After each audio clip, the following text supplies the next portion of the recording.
Hello guys, मैं आशिमा। तो जैसा कि पिछले वीडियो में हम पढ़ रहे थे कालीबंगा के बारे में।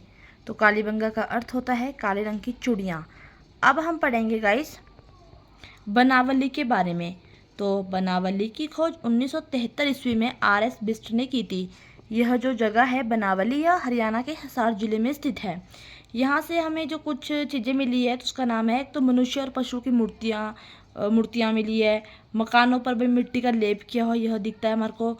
और हल्के डिज़ाइन का एक खिलौना मिला हुआ है। तो अब हम पढ़ेंगे सुत कांगेडोर के बारे में। तो सुत कांगेडोर को स्टाइन ने 1927 ईस्वी में खोजा था। यह दासक नदी के पूर्वी तट पर स्थित है। तो यह इम्पॉर्टेंट है कि जो हमारा सुत कांगेडोर है ये किस नदी के तट पर स्थित है। तो हम बोल सकते हैं कि दासक नदी के पूर्वी तट पर स्थित है। और यहाँ से हमें यहाँ दुर्ग बंदरगाह के अस्तित्व के बारे में 1962 ईस्वी में बेल्स ने पता लगाया था। तो अब हम दुर्ग होता क्या है।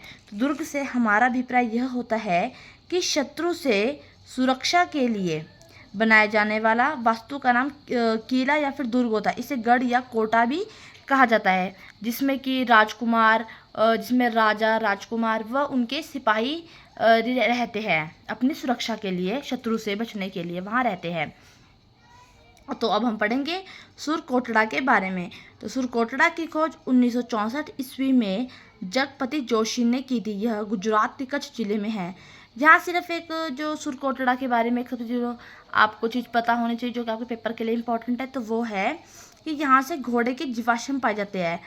जीवाश्म से हमारा अभिप्राय यह होता है कि जब कोई सजीव चीज़ होती है, जब उसकी मृत्यु हो जाती है ना, तो वहाँ पर ना उसके कुछ शरीर के कुछ अवशेष पड़े होते हैं। जैसे कि किसी की मृत्यु हो जाती है तो उसके कुछ निशान वहीं रह जाते हैं, जैसे कि उसकी हड्डियाँ रह जाती है।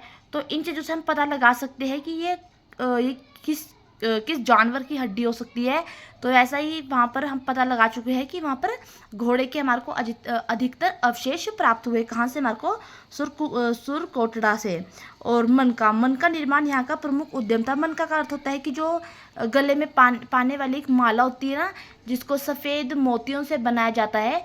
तो यहाँ का एक प्रमुख उद्यम था कौन? मनका। कहाँ का? सुरकोटड़ा का था। ठीक है। तो सुरकोटड़ा में सिर्फ आपको एक चीज़ जो ज़्यादा इंपॉर्टेंट याद रखनी है, तो वो सिर्फ इतनी ही है कि यहाँ से हमारे को घोड़े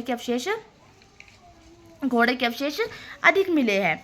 तो अब हम पढ़ेंगे धौलावीरा के बारे में। तो धौलावीरा की खोज 1967 से लेकर 68 ईस्वी में डॉक्टर जगपति जोशी ने की थी और खुदाई का कार्य बिष्ट ने किया था।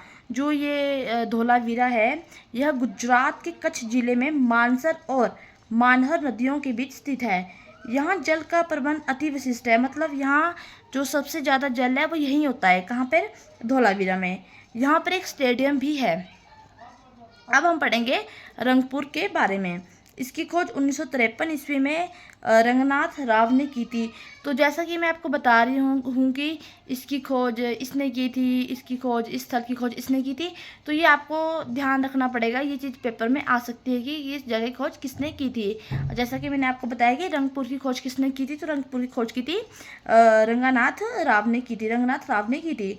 तो यह जो रंगपुर है कहाँ पर व्यवस्थित है? तो यह गुजरात के काठियावाड़ प्रायद्वीप में स्थित है। मिट्टी की जो मूर्तियाँ थी ना, मतलब यहाँ पर हमें कुछ अवशेष मिल रहे हैं, जैसे कि कुछ मिट्टी की मूर्तियाँ मिल रही ना। तो जो मिट्टी की मूर्तियों पर काले रंग के बिंदु बनाए गए हैं, कुछ छोटे बिंदु बनाए हुए हैं, कुछ बड़े बिंदु बनाए गए हैं, और साथ ही साथ कुछ वहाँ पर समांतर रेखाएं भी खींची गई है। जो रेखाएं हैं वो कुछ वर्ग आकार की है, कुछ वक्र आकार की भी है।